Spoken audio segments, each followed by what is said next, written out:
La fuga disociativa es un trastorno raro donde una persona olvida completamente quién es y pierde toda memoria sobre su identidad. Pero lo que diferencia este estado de algo como la amnesia común es que la persona no suele estar confundida ni aterrada por la pérdida de memoria.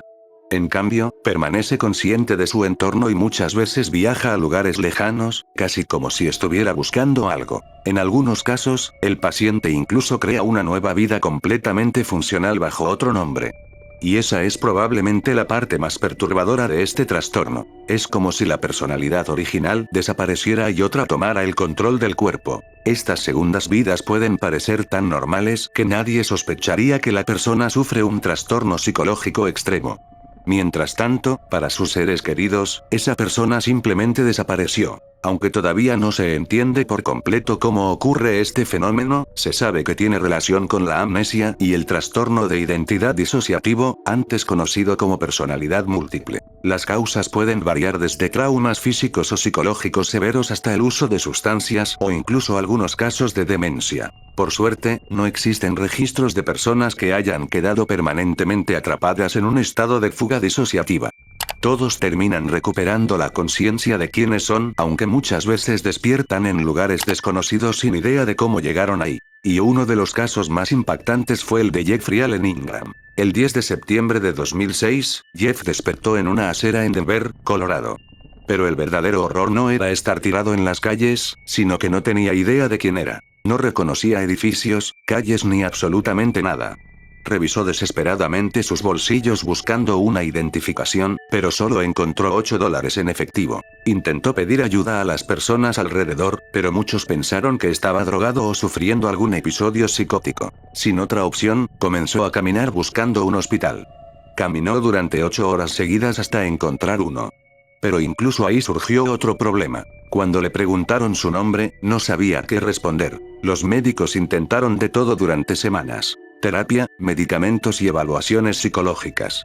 Pero después de 6 semanas, Jeff seguía sin recordar nada. Desesperado, decidió aparecer en televisión nacional esperando que alguien lo reconociera. Y funcionó. Su prometida, Penny Jansen, lo vio en televisión y contactó inmediatamente a la policía.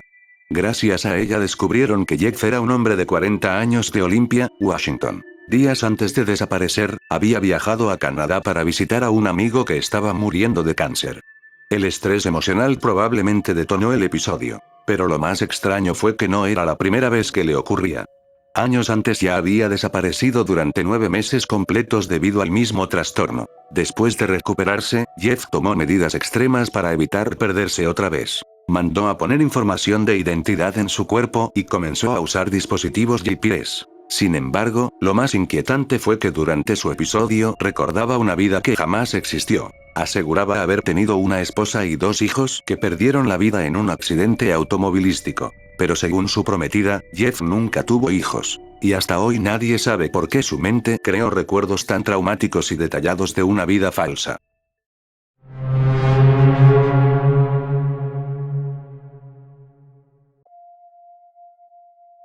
El síndrome de la mano ajena es exactamente lo que parece. Una persona pierde el control de una de sus manos, normalmente la izquierda. La mano comienza a moverse por sí sola, realizando acciones impredecibles y aterradoras. Muchos pacientes sienten que esa mano ya no les pertenece. Lo más perturbador es que la mano puede actuar en contra de la voluntad de la persona. Imagínate encender una luz, y que tu propia mano la apague inmediatamente. En casos extremos, la mano incluso ha intentado atacar o estrangular al paciente. Aunque todavía no se entiende completamente este trastorno, se sabe que es más común en personas que se sometieron a una cirugía cerebral conocida como split brain. Nuestro cerebro está dividido en 2 hemisferios conectados por una estructura llamada cuerpo calloso. El hemisferio izquierdo controla el lado derecho del cuerpo, y el derecho controla el izquierdo. Además, el hemisferio izquierdo es responsable del lenguaje y la comunicación. Durante ciertas cirugías para tratar epilepsia severa, los médicos cortan la conexión entre ambos hemisferios.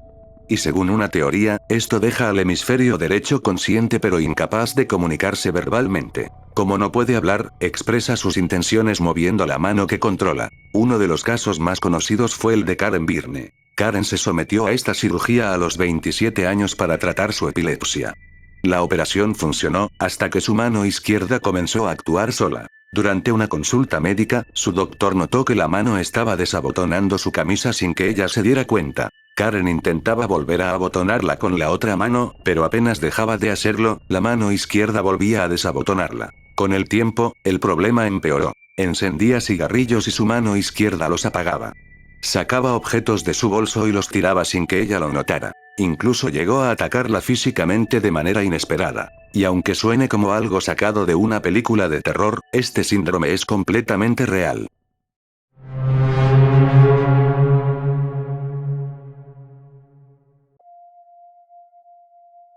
El síndrome de Cotard, también conocido como síndrome del cadáver ambulante, es un trastorno mental extremadamente raro donde la persona cree que está sin vida, o que simplemente ya no existe. Algunos pacientes aseguran que perdieron sus órganos internos, su sangre o incluso su alma. Este trastorno fue descubierto en 1880 por el neurólogo francés Jules Cotard. Al principio se creyó que era una forma extrema de depresión, porque las personas afectadas dejaban de cuidarse, perdían emociones y dejaban de disfrutar la vida. Pero con el tiempo se descubrió que el síndrome estaba relacionado con psicosis, esquizofrenia y daños cerebrales. Algunos estudios encontraron algo aterrador. Muchas personas con este síndrome también tienen problemas para reconocer rostros, incluso el suyo propio. Cuando se miran en un espejo y no logran reconocerse, llegan a la conclusión delirante de que están sin vida. Uno de los casos más impactantes fue el de una mujer conocida como Mademoiselle X.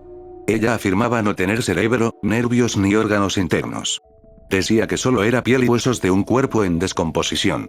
También creía que era inmortal. Según ella, no podía morir naturalmente y solo el fuego podría destruirla. Convencida de que ya estaba sin vida, dejó de comer por completo. Y finalmente murió de hambre. Otro caso aterrador fue el de un profesor retirado de 65 años llamado Brian. Todo comenzó con síntomas comunes: tristeza, ansiedad y aislamiento. Pero pronto comenzó a decir que sus órganos habían dejado de funcionar, que su cerebro estaba muerto y que su casa se estaba derrumbando. El terror psicológico fue tan intenso que intentó quitarse la vida varias veces. Finalmente fue diagnosticado con síndrome de Cotard y recibió tratamiento psiquiátrico. Hoy en día existen tratamientos que pueden ayudar, incluyendo medicamentos y terapia electroconvulsiva. Pero en su punto más extremo, este trastorno puede convencer a alguien de que ya no pertenece al mundo de los vivos. You said that you feel that you're dead yourself. Yeah. Is that a description of how bad you feel with this depressed mood that you have? Or do you really believe that you are dead? I'm dead. Nothing. How do you know that? I just know.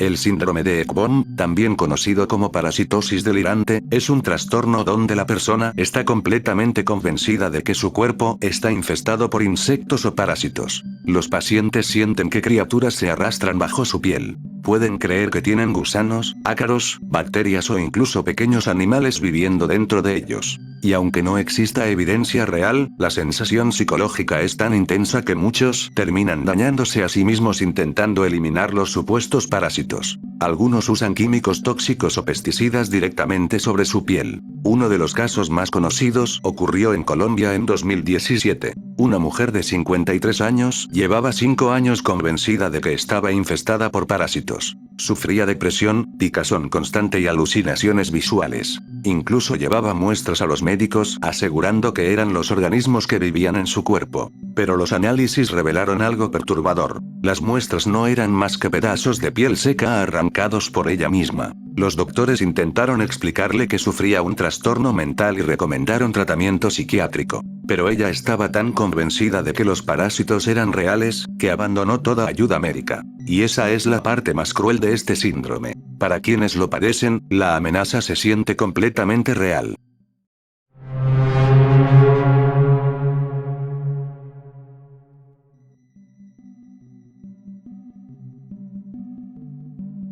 La agnosia visual es un trastorno neurológico raro donde una persona puede ver perfectamente, pero no puede reconocer lo que está viendo. Sus ojos funcionan. El problema está en cómo el cerebro interpreta la información. Alguien con este trastorno puede mirar una silla y no entender qué es, o confundir objetos similares por su forma o color. Existen distintos tipos de agnosia visual. Algunas personas no pueden reconocer palabras. Otras son incapaces de reconocer rostros o incluso lugares familiares. Uno de los casos más famosos fue documentado por el neurólogo Oliver Sacks en su libro The Man Who Mistook His Wife for a Hat, que en español significa el hombre que confundió a su mujer con un sombrero. El paciente, conocido como Mr. P, era un músico y profesor. Al principio, simplemente tenía problemas reconociendo rostros. Sus alumnos podían pararse frente a él y él no sabía quiénes eran, hasta que hablaban. Con el tiempo comenzó a empeorar. Empezó a ver caras donde no existían, confundiendo hidrantes y parquímetros con personas. Incluso llegó a hablarle a objetos creyendo que eran humanos. Finalmente acudió a un especialista creyendo que estaba perdiendo la vista.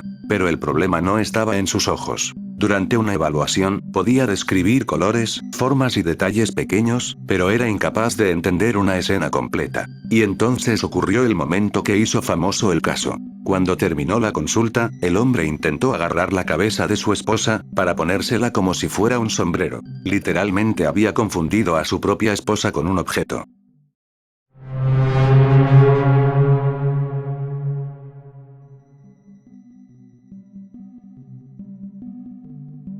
El delirio de Truman Show es un trastorno psicológico extremadamente raro donde la persona cree que su vida es un reality show. Piensan que todo el mundo alrededor es falso. Creen que hay cámaras escondidas observando cada movimiento y que todos los demás son actores. El nombre proviene de la película The Truman Show protagonizada por Jim Carrey. En la película, el protagonista vive dentro de un gigantesco programa de televisión sin saberlo. Las personas con este delirio creen estar viviendo exactamente eso, pero en la vida real. Uno de los casos más famosos fue el de Albert, un hombre de 26 años de Pensilvania. Llevaba una vida normal hasta que un día viajó más de 300 kilómetros hasta Nueva York intentando pedir ayuda en las Naciones Unidas. Cuando la seguridad lo detuvo, atacó a un guardia y terminó internado en un hospital psiquiátrico. Ahí descubrieron la verdad. Albert estaba convencido de que era el protagonista de un reality show gigantesco. Creía que sus padres eran actores y que pequeñas cámaras estaban implantadas en sus ojos para transmitir su vida al mundo.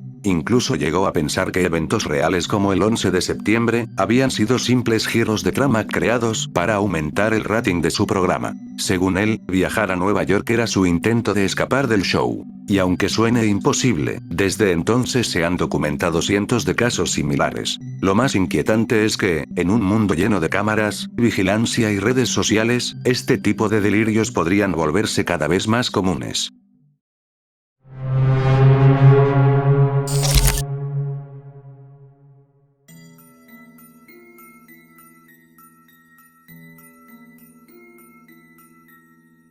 El síndrome de Jerusalén es un trastorno psicológico donde la persona desarrolla delirios religiosos extremos llegando a creer que tiene una misión divina que debe cumplir a cualquier costo.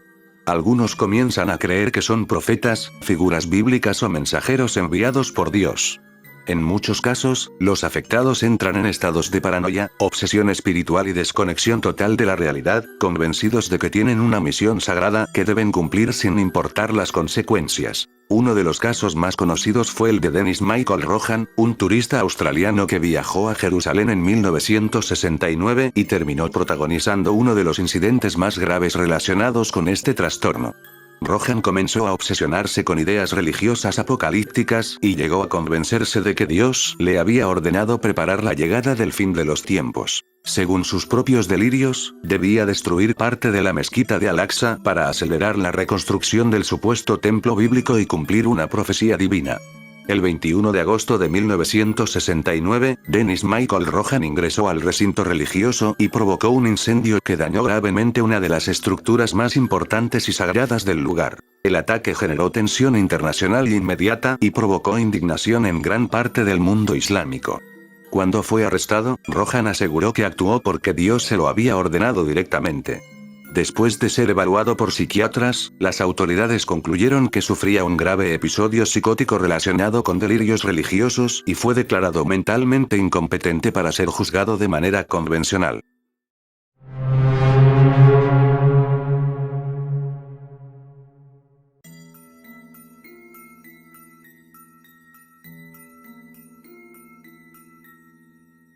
El narcisismo maligno es considerado una de las formas más peligrosas del trastorno narcisista de la personalidad, porque las personas que lo padecen no solo buscan atención y admiración constante, también pueden carecer completamente de empatía, manipular a quienes los rodean y actuar de forma fría o violenta sin sentir culpa. Muchos son expertos fingiendo emociones y aparentando normalidad frente a los demás, mientras utilizan a las personas únicamente para obtener control, atención o beneficio personal. Y cuando sienten que están perdiendo esa atención, pueden volverse extremadamente destructivos. Uno de los casos más perturbadores relacionados con este perfil psicológico fue el de Diane Downs. En 1983, Diane llegó conduciendo hasta un hospital en Oregón con sus 3 hijos gravemente heridos dentro del automóvil. 2 de ellos habían recibido disparos mortales y el tercero sobrevivió con lesiones severas. Entre lágrimas, Diane aseguró que un desconocido intentó robarle el vehículo y atacó a sus hijos durante el supuesto asalto, pero mientras la investigación avanzaba, los detectives comenzaron a notar algo inquietante. Su comportamiento era extrañamente frío. Mientras sus hijos luchaban por sobrevivir, Diane sonreía, coqueteaba con los oficiales y hablaba más sobre sí misma que sobre el ataque. Poco después, los investigadores descubrieron el posible motivo. Diane estaba obsesionada con un hombre que no quería mantener una relación seria con una mujer que tuviera hijos y, según la fiscalía, ella decidió eliminarlos para no perderlo. En 1984, fue condenada por asesinato y tentativa de asesinato, y años más tarde incluso uno de sus propios hijos sobrevivientes declaró contra ella. Pero quizá la parte más perturbadora del caso, es que hasta el día de hoy, Diane Downs sigue asegurando que nunca hizo nada malo.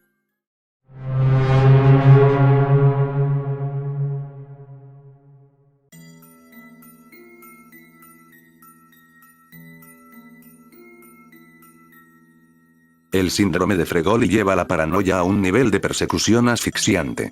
Quien lo padece vive con la certeza obsesiva de que personas completamente diferentes en su día a día, como un cajero, un médico, o cualquier extraño, son en realidad una sola persona. Un perseguidor que cambia constantemente de disfraz y de apariencia física para acecharlo. Médicamente, se describe como un fallo en la hiperconectividad asociativa del cerebro, donde los nodos de la memoria de rostros se activan de manera errática ante cualquier desconocido, generando una familiaridad falsa y terrorífica. La paciente de Cour-Bonifail. En 1927, los psiquiatras franceses Cour-Bonifail documentaron el caso de una mujer de 27 años en Londres. Ella vivía en un estado de pánico constante, porque juraba que 2 reconocidos actores de teatro de la época la perseguían a todos lados, tomando la forma de sus vecinos, de extraños en el transporte público e incluso de los policías que intentaban ayudarla. La mujer no sufría una simple paranoia de persecución. Su cerebro realmente moldeaba los rostros del mundo exterior para mostrarle siempre la misma cara enemiga. Vivía en un mundo donde toda la humanidad compartía el rostro de su perseguidor.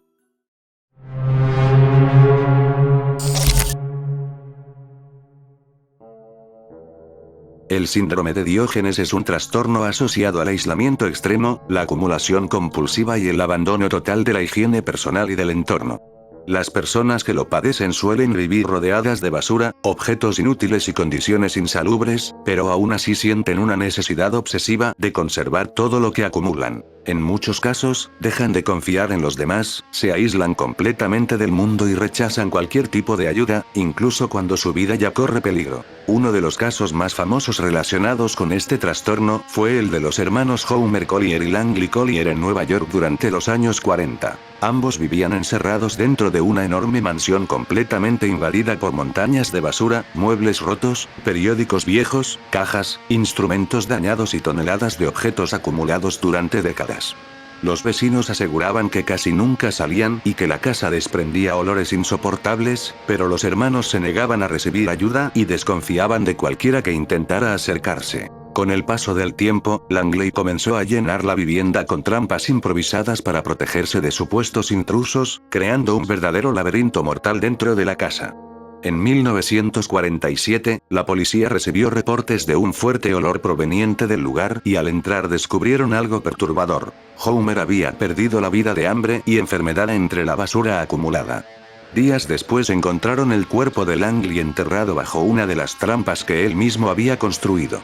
Había quedado aplastado por toneladas de objetos mientras intentaba moverse dentro de su propia acumulación. Y quizá lo más inquietante del caso, es que los hermanos terminaron atrapados y asesinados por el mismo mundo que pasaron años construyendo alrededor de ellos.